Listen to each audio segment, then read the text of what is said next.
오늘도 하나님이 여러분과 함께 하십니다. 하나님이 여러분을 붙들고 계십니다. 하나님 안에서 강건하십시오. 승리하는 복 있는 하루 되십시오. 오늘 말씀은 어제에 이어서 삼손의 탄생의 이야기가 계속되고 있습니다. 오늘 본문은 사사기 13장 15절부터 마지막까지의 말씀입니다.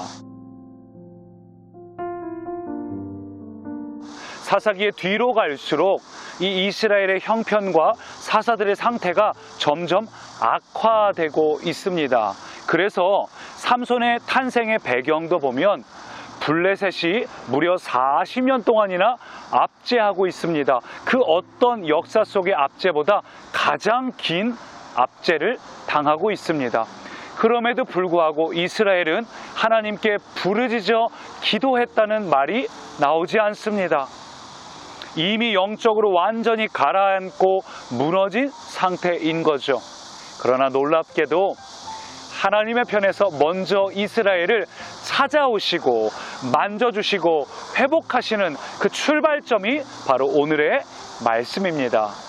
하나님은 이스라엘이 하나님 앞에 회개하지도 않았고 간절히 부르짖어서 구원을 요청하지도 않았지만 먼저 찾아와서 일하고 계십니다.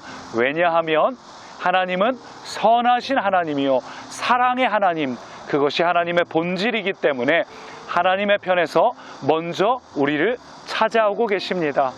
하나님은 오늘도 우리의 연약함, 우리의 부족함을 다 아시고 그럼에도 하나님은 동일하게 우리를 사랑하시고 우리가 괴롭고 힘들 때, 어렵고 낙심될 때 오늘도 우리를 찾아오시는 분입니다. 오늘도 그 하나님의 만지심을 경험하시기 바랍니다.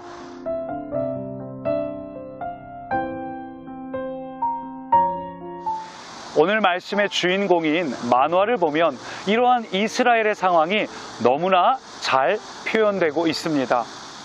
어제 말씀 부분을 보면 마노아의 아내에게 찾아오셔서 여호와의 사자가 찾아와서 너에게 아들을 줄 거다, 나실인 이야기도 하고 그 아이가 이스라엘을 구원할 거다, 이런 놀라운 얘기를 했지요.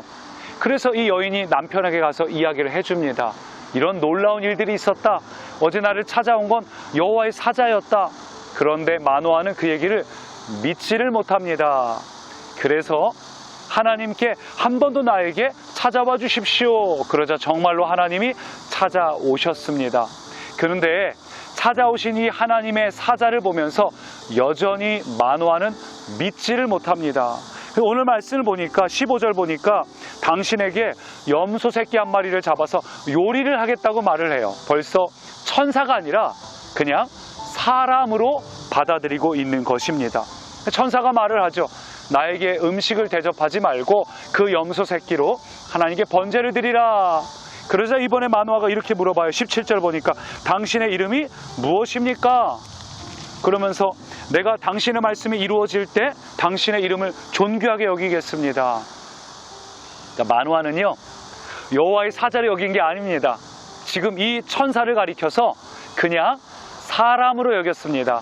우리가 힘들고 어려운 걸 듣고는 어떤 사람이 듣다가 와가지고 아주 좋은 덕담을 해줬구나, 잘 될 거야, 이런 덕담을 해줬구나, 그리고 정말로 우리가 아이가 생기면 그때 당신 이런 좋은 덕담 해준 거 내가 기억하겠습니다. 어느 동네 사는 어떤 분이신가요? 이름을 묻고 있는 그런 장면입니다. 천사는 너무나 황당했겠죠. 그래서 답하기를 18절 보니까 어찌하여 내 이름을 묻느냐, 내 이름은 기묘자라.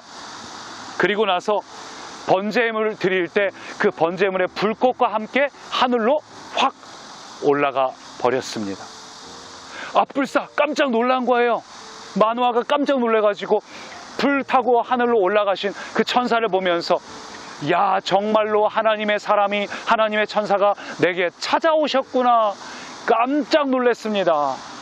근데 마노아는 자기가 기도를 해놓고도 여전히 믿지 못했고 하나님의 사자가 올 거를 예상하지 못했습니다. 하나님의 사자라는 것을 믿지를 못했습니다. 그리고 이번에는 내가 하나님의 얼굴을 배웠으니 이제 내가 죽게 생겼구나, 두려워하고 낙심하고 있는 그런 마노아의 모습을 보게 됩니다. 근데 오늘 말씀의 진짜 주인공이 누군지 아세요? 바로 마노아의 부인입니다. 마노아의 부인이 이렇게 이야기하죠.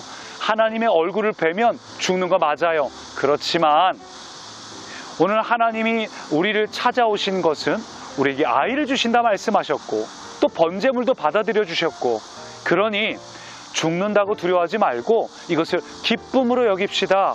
우리에게 주신 이 말씀을 믿음으로 취합시다. 마노아의 부인이 그렇게 이야기해서 마노아의 생각이 바뀌는 것을 보게 됩니다. 여러분, 그래요. 하나님은 때로 우리에게 일하시는 방법이 우리가 원하는 대로 일하시지 않습니다. 그래서 하나님은 당신의 이름을 기묘자라고 말씀하셨죠. 하나님의 일하시는 방식은 우리의 이성, 우리의 지혜를 뛰어넘는 분이십니다. 그래서 오늘 우리에게 때로 이해되지 않는 일들이 있을 때, 우리의 마음이 답답하고 어렵고 괴로울 때에 마노아처럼 자기의 기준, 자기의 생각, 자기의 판단으로 여러분 결론 내리지 마십시오. 하나님의 성품으로 반응하시기 바랍니다. 마노아의 아내처럼 비록 내가 원하는 대로 되지 않아도, 내가 죽을 상황이라 할지라도 하나님은 우리를 사랑하신다. 하나님 우리를 여전히 붙들어 주신다. 하나님의 마음으로 오늘 여러분의 상황을 보시기 바랍니다. 하나님이 누군지 알고 약속을 믿고 하나님 앞에서 온전하게 제대로 마노아의 부인처럼 반응하시기 바랍니다.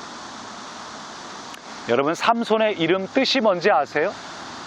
오늘 말씀에는 따로 등장하지 않는데 삼손의 이름의 뜻은 작은 태양이라는 뜻입니다.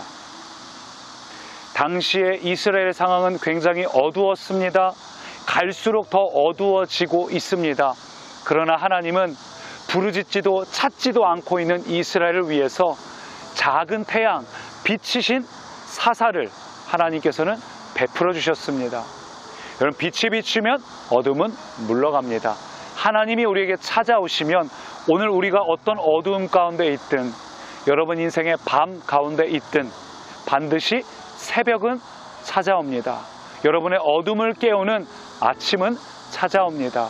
여러분의 오늘 이 주어진 어둠과 상황을 보고서 두려워하고 무너지는 마노아처럼 살지 마시고 마노아의 부인처럼 기묘자이신 하나님이 하시는 일들을 기대하십시오. 두려워하지 마시고 하나님 하실 일들을 기대하십시오. 살아계신 하나님, 오늘도 우리의 어두워진 이 상황 속에 새롭게 빛을 비춰주십시오.